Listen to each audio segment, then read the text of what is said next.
Bill Stone is an explorer that pushes the boundaries of cave exploration.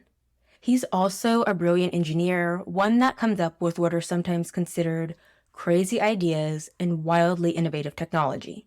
And it's this technology that he uses to further his and his team's exploring abilities. Because on this trip, Bill wanted to map what he felt to be the deepest cave in the world, if only he got the chance to prove it by fully mapping it. He knew it had so much more to offer than what he mapped so far. The problem was he could only bring so many dozens of scuba tanks deep into the cave, so he designed his own breathing device to eliminate the hordes of tanks. At 4,500 feet below ground, his newly designed and tested MK4 breathing technology would be put to the ultimate test. They would be so far underground that a lot of the passages were underwater and required scuba gear to get through. But traditional scuba tanks didn't last long enough that deep. That's why he created the MK4. By the end of his expedition, the team of 45 would dwindle down to a team of 7. I'm Tatiana, and this is Occurrence.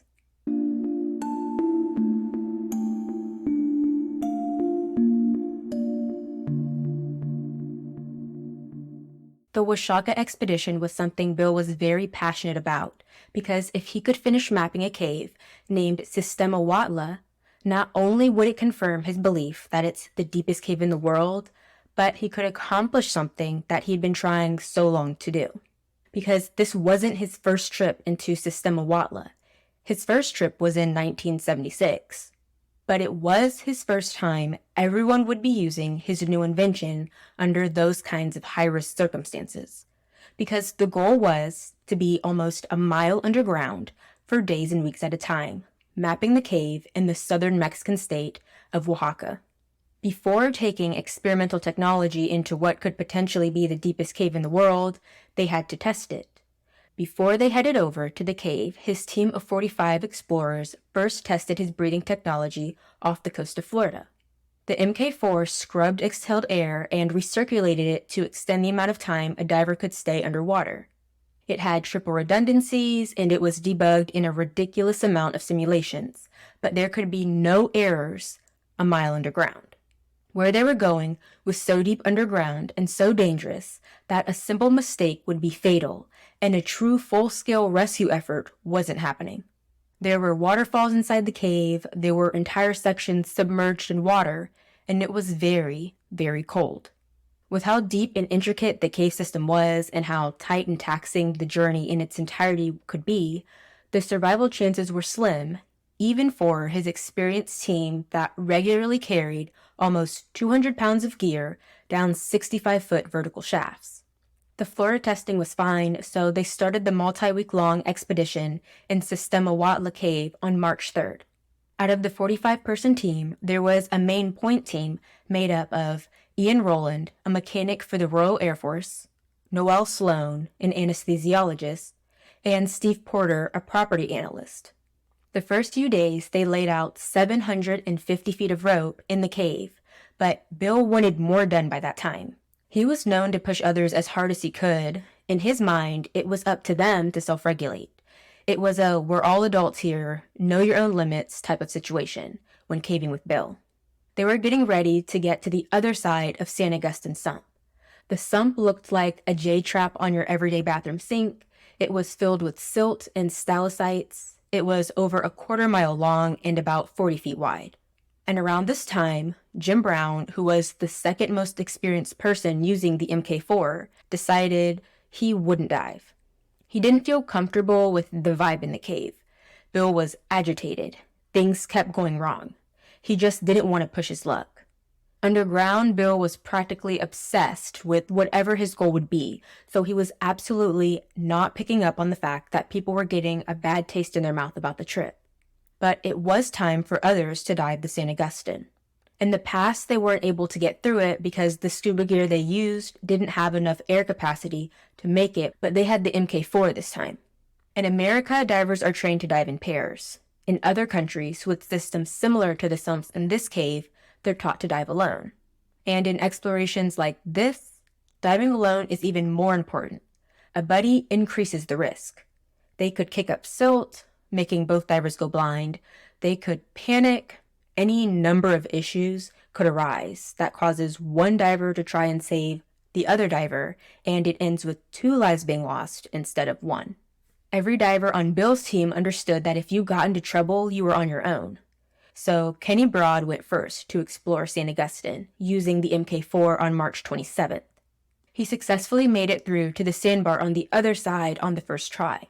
He got back to the group and told them all about it. Most people on the team that deep into the cave lived for discovery and exploration. You don't sign up and train to do something so dangerous and extreme if it wasn't a passion. And Ian Rolland had the passion and the excitement because hearing Kenny talk about the trip, what he saw, and how easy it was with the Mk4 had Ian ready to go scoop some booty too. Which, by the way, is caver slang for discovering new terrain. Before Ian set off, he told Kenny, quote, "Don't call out the cavalry unless I've been gone for 6 hours," end quote. And then Ian was off. It was around 4 p.m. At the same time, Noel Sloan got a bad feeling. It was the same feeling he got in 1992, when a tragedy happened. So Noel and Steve go to the nearby town, and Noel went to see a shaman for a tarot reading. The shaman pulls 4 cards. They were for yourself, family, friends, and a question that you had. The card that was pulled for friends was the death card. And I would just like to say the death card in tarot does not literally mean someone is going to die, but this immediately sent Noel back to the disaster before this trip. In 1992, Bill held a 5-week camp to prepare his team for the dangers of the Watla system. It was in the Jackson Panhandle of Florida, named Jackson Blue Spring. It had similar features to what they would experience on their expedition now. Rolf Adams was an Australian caver and was usually in dry caves, but he signed up for the expedition to Sistema Watla. During the training, he was also getting his cave diving certifications. And on the last day of training, Rolf and an experienced cave diver named Jim Smith did one last dive since Rolf wanted to make sure that he was prepared. Rolf swam into a hole in the cave wall entrance that had a fixed line. They both went about 2,000 feet in before turning around to come out. About halfway back, Jim turned around to check on Rolf and saw him floating by the cave roof and switching his primary MK for his backup one. Once he was done, he signaled that he was fine and swam back to the line, and they just continued on. A few minutes later, Rolf frantically swims up to Jim and is signaling that he can't breathe. So Jim gives him his Mk4 while he switches to his own backup. And while they're doing this, they failed to pay attention to their buoyancy and ended up sinking to the floor of the cave. Silt flies up all around them, and this caused them to quickly increase their buoyancy, but they overdid it and shot up to the cave ceiling. When they hit the ceiling, the Mk4 fell out of Rolf's mouth, and he pulled away from Jim and swam into the darkness. Jim immediately swam to the cave entrance and surfaced in the nick of time because he was pretty much out of air. When they found Rolf's body and equipment, the investigation showed his equipment was working perfectly. He still had air in his tanks. What killed him was pilot error, and his inexperience and panic caused him to drown. He was a friend of Bill's, so Bill gave a eulogy at his funeral and postponed the current expedition a few months, which ended up turning into 2 years due to funding issues and logistics problems. But it had now been 3 hours since Ian left, and Kenny started getting nervous. He had been boiling tea water, and Ian should have completed the dive by now. It was 7 p.m. Ian was diabetic and insulin dependent. He'd been diving for years, managing it with candy bars. But Kenny started to worry if Ian remembered his candy this time. If he forgot it, he could be in trouble. But Ian did tell him to wait 6 hours, and there must have been a reason for that, so he waited. By the 4th hour, Kenny set up a lantern and the pulley platform system so Ian could get himself out of the water if he came back, while Kenny went to go find people who would be willing to go rescue Ian if he didn't return. When 6 hours passed, with no sign of Ian, Kenny woke everyone up. He told them his fears for Ian, and Bill said they needed to be well rested before putting together another rebreather in case something happened to Ian's. He felt if Ian was trapped on the sandbar on the other side of the sump, He would be safe from hypothermia and could just rest there until they were able to get him. But just to be sure, Bill asked Dawn, another diabetic in the group, about their opinion on it. And they came to the conclusion that if Ian had his candy bars, if he was having a low blood sugar event, they would sustain him overnight. Kenny didn't like hearing that, and he was visibly upset. So Dawn calmed him down and just explained that everyone had done so much during the day, they were all tired. That was not the place to be in, trying to pull off a dangerous rescue in an already dangerous environment, and everyone's brains are half off because they haven't rested. So Kenny calmed down. He understood the reasoning, but he didn't like it. That night, nobody slept well. Around 5 the next morning, everyone was up and getting ready to go help Ian. Bill and Kenny put together another MK4 while Noel, Steve, and some British cave divers from a nearby cave went to try and get more help. Once the device was assembled, Kenny cleared the sump in 30 minutes. When he got to the other side of the sump, he called out for Ian, but got no response. He saw footprints go up one side of the sandbar and disappear over the hill, so he swam around to the other side and found Ian floating in a few feet of water. The lights on the MK4 were flashing, so he thought he might have made it just in time and went to try and save him. But once he touched Ian, he realized that he was too late. So Kenny sat there and processed what happened before he went back and told Bill, Ian drowned. They're 4,500 feet below ground, a waterfall raging nearby, and Bill had a hard time processing the sentence. He didn't really hear what was said, he felt it. There was something about living that far underground, for weeks at a time, that Bill had come to understand, and that was the fact that people died. He had already lost somewhere between 10 to 20 friends to the exploration lifestyle, and something he despised was how they took on greater risk than astronauts for NASA, with less external support, and in a society so obsessed with safety, everyone overlooked them. The explorers willing to go risk their own lives to go into unknown territory where, quote, every step forward is one step closer to what might be the world's deepest cave. It's a holy mission, end quote. They don't get state funerals, no buildings with their names on them, but they are doing the important work. But Bill didn't say that right then. Instead, he looked around and realized that's not where everyone else's thoughts were. Bill, who was someone team members said, when a life is on the line, there's nobody more reliable than him, was looking around to see everyone had lost faith in him. They thought his experimental breathing device killed Ian. They were nervous to try and use the MK4 again, and with everyone being underground for 12 days at this point, they were honestly too tired to try. Bill hoped his device wasn't the reason another one of his friends died, but he would have to go get Ian's body and his gear, about 300 pounds altogether, while going through a silt-filled 1,400-foot tunnel filled with freezing water, and trust his device to help him make it back. It was a long shot, but he wasn't going to leave his friend, and he had to make sure the MK4 wasn't faulty. I can't imagine the sheer amount of different emotions he had to be feeling, to have to trust your invention, knowing it's the only hope to get your friend and clear its name. An hour later, Bill set off on his solo recovery mission and made it to the other side of the sump. He observed the area where Ian was and noticed there were no signs of struggle. It looked like he fell asleep and died, with the MK4 dangling beside him. Bill clipped Ian and his gear to his chest and started the journey back using the guideline Kenny laid previously. He had to be careful because the only way Bill could manage to bring Ian back was by using the buoyancy device on Ian. He had to keep just enough air in it to keep from sinking, but not so much that they would shoot to the roof. But, of course, Bill accidentally overinflated the vest, and Ian flew up, which made him lose his grip on the guideline when he shot up on top of him.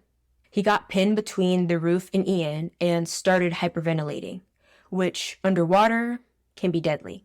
He was looking at his dead friend strapped in front of him and felt the ceiling push against him from behind.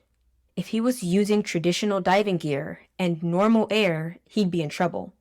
But he was using the MK4, his own invention, and as long as it didn't fail, he at least wouldn't run out of air.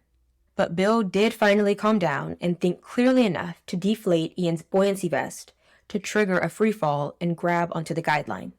He started the journey back again, but about halfway through, he let too much air out of Ian's vest and started to sink rapidly. He fell off the line again and started frantically hitting the vest inflator, but it wouldn't inflate back up. So they crash landed onto the floor of the sump, which caused a huge amount of silt to kick up. Bill laid there for a while, catching his breath, looking at his dead friend, and waited for the silt to clear. Once it did, he made his way back to the guideline. And 3 hours after he started his journey, he returned. He was exhausted, and Ian already started stiffening. The rest of the crew greeted them and covered Ian's head with the wetsuit hood, and for the next 5 days, they traveled 4,500 feet back up through the cave system to bring Ian's remains home. On the way back, day 17 underground, a surprise hurricane hit the coast and sent 10 inches of water into the cave. It raised the water table 20 feet and trapped 4 team members 3,000 feet below ground. Bill had already made it above ground at the time and was forced to wait for the water table to lower again. Ian was sent for an autopsy, and the results would cause a split in the caving community and how they felt about Bill. But when the team made it above ground a few days later, pretty much everyone bailed. The only person who stayed to actively explore was Barbara, and she was Bill's girlfriend. She was the most inexperienced person on their entire team. The others who stayed included Noel and Steve, but they just waited at camp while Bill and Barbara continued their original mission of mapping the cave for another 18 days. 2 miles of previously unmapped land, to be exact. And they named a large chunk of it after Ian Rolland. They never reached the end, and so the Sistema Huatla isn't considered the deepest cave on Earth. It's the 4th deepest, but it is the deepest in the Western Hemisphere. Bill believes if they ever do map the entire cave, it will prove to be the deepest in the world. The data recorder on Ian's Mk4 revealed that the device worked perfectly on his final dive, and it was concluded that he had a hypoglycemic blackout. According to Bill, in the Wired article written by Jeffrey O'Brien, where I got most of this information from, Ian set out without a candy bar and got so excited at the undiscovered land that he pushed his body to its limits. To this day, there's discourse about if Bill is responsible for Ian's death or not, but the Mk4 is today's rebreather used by divers all over the world. Bill Stone, at the time of the article, had lost 16 friends to cave exploration and had to recover 7 of them himself. Losing Ian was hard, but he had to press on, because according to Bill, if he hadn't, the trip to Sistema Huatla would have only been an adventure tale. And Stone isn't an adventurer. Like I said at the beginning, he's an explorer. And the difference between the two is information. Bill said, if you don't bring home data, you've accomplished nothing. It's a stunt. It's a story. Leave your thoughts in the reviews or comments, and don't forget to follow or subscribe to hear more stories like this.